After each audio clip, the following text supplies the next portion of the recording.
नमस्ते फ्रेंड्स, मैं अमित देव एकेडमी से। आज मैं इस वीडियो में आपको हिंदी लेकर आया हूं और ये बिहार बीएड में 2019 में क्वेश्चन आया हुआ है जो खंड सेकेंड का है।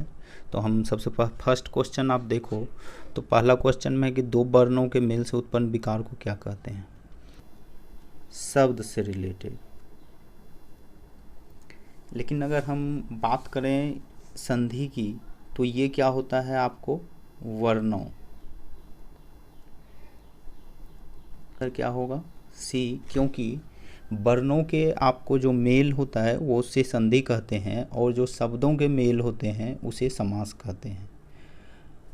और विशेषण क्या हो गया, तो ये तो आपको पता है कि संज्ञा और सर्वनाम का जो विशेषता होता है उसे विशेषण कहते हैं। सर्वनाम जो संज्ञा के जगह पर आ जाए उसे सर्वनाम कहते हैं। तो नेक्स्ट में फिर आप देखिए कि क्वेश्चन जो है आपको है समास शब्द का क्या अर्थ होता है। तो समास का शब्द का अर्थ जो होता है वो होता है संक्षेप। क्यों, मान लीजिए आपको सिंपल सा एक उदाहरण ले लीजिए, गिरधर। तो गिरधर का क्या होगा, गिरी का धर। तो इसे साफ पता चल रहा है गिरी का धर, इसका मतलब गिरधर। तो ये गिरी का धर को क्या कर दिया, संक्षिप्त करके गिरधर कर दिया। तो आपको ए नंबर आंसर होगा। देन थर्ड में है जिस समास में दोनों पद को छोड़कर कोई अन्य पद प्रधान होता है। तो आपको सारे भेद के परिभाषा अगर पता है तो इजी में आप आंसर दे सकते हो। आंसर जो होगा ये तो बहुव्रीहि होगा, बट हम पहले बात कर लेंगे कि द्वंद्व क्या होता है। तो द्वंद्व में क्या होता है, दोनों पद प्रधान होता है। जैसे में आपको अन्न जल, अन्न जल, इसको हम क्या लिख सकते हैं, अन्न और जल। तो अन्न और जल, सुख दुख, सुख और दुख, तो ये द्वंद्व हो गया आपको, क्योंकि इसमें दोनों पद, प्रथम और उत्तर पद जो होता है, दोनों पद आपको क्या है, प्रधान है, पहला और दूसरा। फिर द्विगु क्या है, तो द्विगु है आपको पहला पद जो होता है संख्या और दूसरा पद समूह। जैसे में नवरत्न,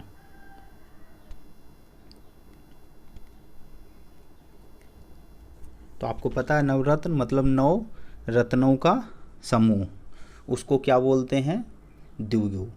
तो इसमें समूह, आपको संख्या पहला पद और दूसरा समूह आता है। आंसर तो बहुव्रीहि होगा। बहुव्रीहि क्यों होगा, तो बहुव्रीहि का ऊपर में आंसर है दोनों पदों को छोड़कर कोई अन्य पद प्रधान होता है। जैसे में एग्जाम्पल आप ले सकते हो, गिरी को धारण करने वाला। तो गिरी को धारण करने वाला श्री कृष्ण होगा, तो उसका एग्जाम्पल गिरधर। तो गिरिधर क्या हो गया, गिरी को धारण करने वाला। कर्मधारय, कर्मधारय क्या होता है, कर्मधारय होता है आपको पहला पद विशेषण और सेकेंड पद क्या होगा, विशेष। इसके एग्जाम्पल अगर हम ले तो क्या हो जाएगा, सद्गुण।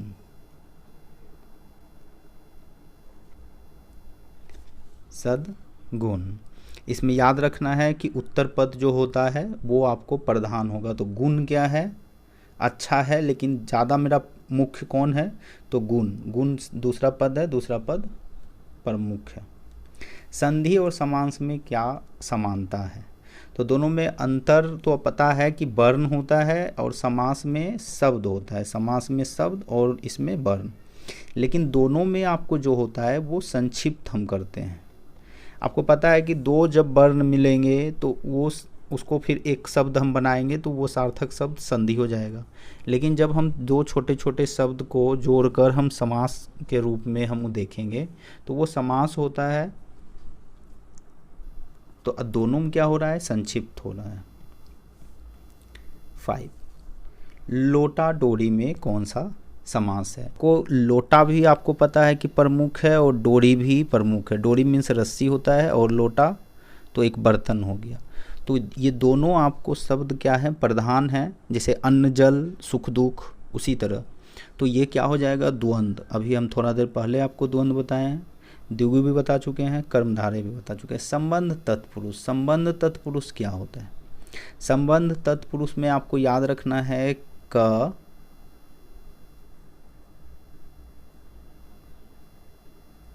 की, के और का, ये सब शब्दों का क्या होता है, लोप हो जाता है, ये सब शब्द गायब हो जाते हैं। जैसे चर्म का रोग, तो चर्म रोग बन जाता है आपको। फिर हथकड़ी में कौन सा समास है, अगर हम हथकड़ी की बात करें तो आपको हथकड़ी में कौन सा समास है आपको, तो इसमें आपको आ जाएगा तत्पुरुष। क्यों तत्पुरुष समास क्यों है, क्योंकि इसमें पहला पद जो है, हथ जो है, वो आपको गौण हो जाता है, गायब हो जाता है। उत्तर पद जो होता है वो प्रधान होता है आपको, इसीलिए इसमें आंसर जो होगा वो होगा आपको तत्पुरुष। लेकिन अव्यय भाव क्या होता है, अव्यय भाव होता है पहला पद आपको जो है वो अव्यय होता है, और दूसरा पद जो होता है आपको वो कोई भी शब्द हो सकता है। जैसे मैं आपको यथास्थान, अव्यय भाव में क्या होगा, यथास्थान,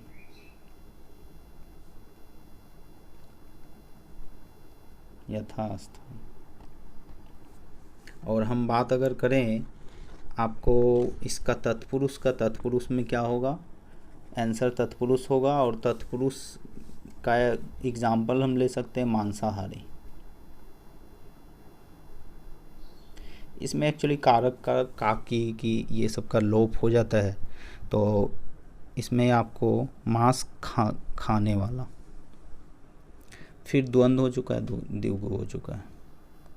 देन नेक्स्ट देखिए 7th नंबर, 7th में शब्द के पश्चात भाग में लगकर जो संबंध तत्व नया शब्द निर्मित करता है उसे क्या कहते हैं। तो आपको पता है कि उपसर्ग क्या होता है, तो आपको ये पता होगा कि उपसर्ग जो होता है शुरू में लगने वाला शब्द होता है। जैसे में विज्ञान, तो वी लग गया ज्ञान में, तो क्या बन गया, विज्ञान। और प्रत्यय क्या होता है, शब्द के अंत में लगता है, शब्द के अंत, तो शब्द के पश्चात लगने वाला, तो इसका तो आंसर प्रत्यय होगा। इसमें एग्जाम्पल आप क्या ले सकते हो, जैसे लड़की, इसमें जो प्रत्यय हुआ वो क्या हुआ, ई, और इसमें जो उपसर्ग हुआ वो क्या हो गया, वी। सर्वनाम तो आपको पता ही है, सर्वनाम संज्ञा के बदले आता है, संधि है वर्णों के मेल को संधि कहते हैं। याद रखिएगा संधि और संधि विच्छेद अलग है, समास और समास विग्रह अलग है। घुमक्कर में कौन सा प्रत्यय है, तो ये तो बहुत आसान है, अक्कर होता है। घुमक्कर, भुलक्कर, ये सब आपको अक्कर प्रत्यय से बनता है। देन 9 नंबर, कवि बिहारी लाल किस रस के कवि थे।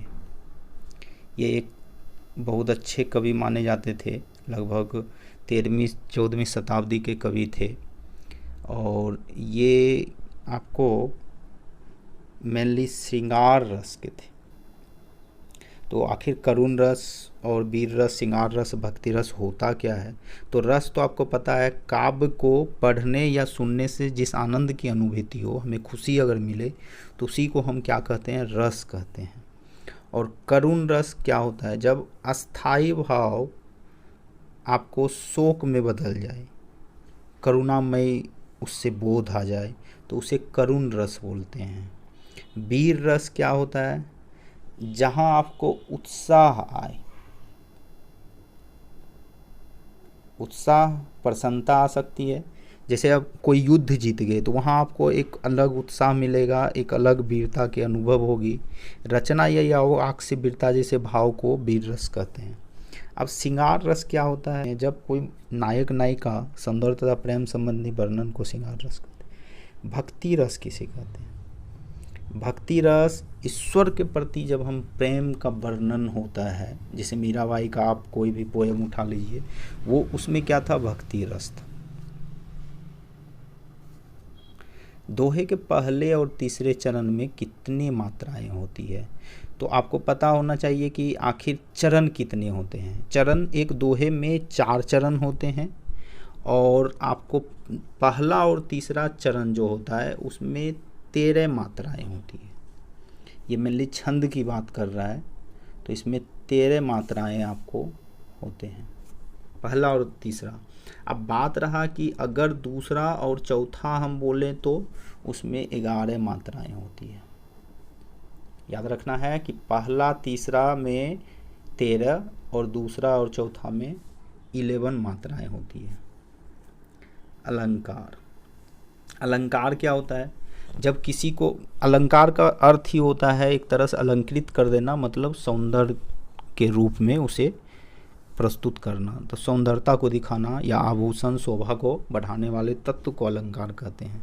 तो 3 बेर खाती, तो ये हो गया टाइम, और ये बेर जो हो गया वो हो गया फल, ये हो गया आपको फल। तो उपमा अलंकार कहते हैं आपको जहाँ भी रूप रंग गुण की समानता के आधार पर अगर एक वस्तु की तुलना या समानता की जाए तो उसी को उपमा अलंकार कहते हैं। और सलेस, सलेस में एक ही बार कोई शब्द प्रयुक्त होगा और उसका अनेक अर्थ निकल के आए तो उसको आपको सलेस कहते हैं।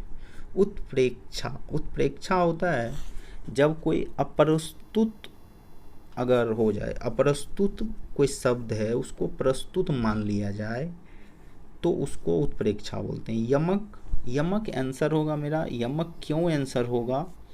तो यमक इसलिए होगा क्योंकि एक शब्द जब अनेक बार आए उसका अर्थ भिन्न भिन्न हो तो उसी को यमक बोलते हैं। इसमें हो गया कि एक शब्द का अनेक अर्थ अगर निकल के आए तो उसी को यमक बोलते हैं। और आप देख रहे हो बेर और बेर 2 बार आए हैं, एक में टाइम का मतलब है, एक में फल का मतलब है। एक का मतलब फल, एक का मतलब टाइम, इसलिए आंसर यमक। देन अंडे का शहजादा जो होता है अनुभवहीन व्यक्ति होगा। मुहावरा का आप अर्थ समझ सकते हो इन चीज़ों से, कोई ज़रूरी नहीं है कि हम सब याद ही करें, बहुत चीज़ें याद नहीं हो पाती है, तो आप इससे भी समझ सकते हो। अंडा मतलब क्या होता है? एक तरह से ज़ीरो। तो जीरो का मतलब क्या होता है? स्टार्ट करना, मतलब हमें कोई भी एक्सपीरियंस नहीं है, तो अनुभवहीन व्यक्ति इसीलिए कहा जाता है। अम्बु शब्द का पर्यायवाची शब्द, अम्बु शब्द जो होता है आपको वो जल को कहा जाता है। इसके और भी पर्यायवाची हैं, जैसे नीर हो गया, आपको पानी है, अमृत है, जीवन है, ये सब आपको अम्बु शब्द का पर्यायवाची शब्द है। देन 14 में मृगांक शब्द के पर्यायवाची शब्द करना है। मृगांक का अर्थ क्या होता है? तो मृगांक कहते हैं चांद को। मृगांक किसको कहते हैं आपको ये याद रखना पड़ेगा। तो चंद्रमा को कहते हैं, तो मून को कहते हैं आपको। तो मून हो गया, तो इसका मतलब है आपको क्या होगा इसका? तो सुधाकर। आंसर बन जाएगा 14 का सी, सुधाकर। इसको चंद्र, राकेश, चांद, इंदु, निशाकर ये सब भी बोलते हैं। विधि शब्द, विधि शब्द के विलोम शब्द का चयन करना है। और विधि क्या होता है? विधि मतलब हो गया एक तरह से नियम, कानून, ये सब। तो विधि मतलब होता है कि हम कानून को लागू करते हैं, किसी भी नियम को, तो उसको आपको विधि बोला जाता है। तो इसका मतलब है कि इसका जो होगा वो निषेध होगा, क्योंकि निषेध मतलब होता है किसी चीज़ को रोक देना, और वो हो गया एक तरह से उसको लागू करना, तो इसीलिए आपको निषेध होगा 15। तो इस तरह मैंने आज इतने क्वेश्चन बताए हैं। ये 2019 के आपको Bihar CET CET combined entrance test exam के हिंदी पेपर हैं जो खंड सेकेंड है।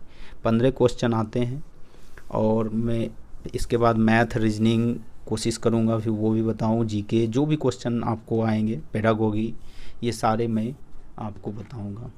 तो thank you for watching this video.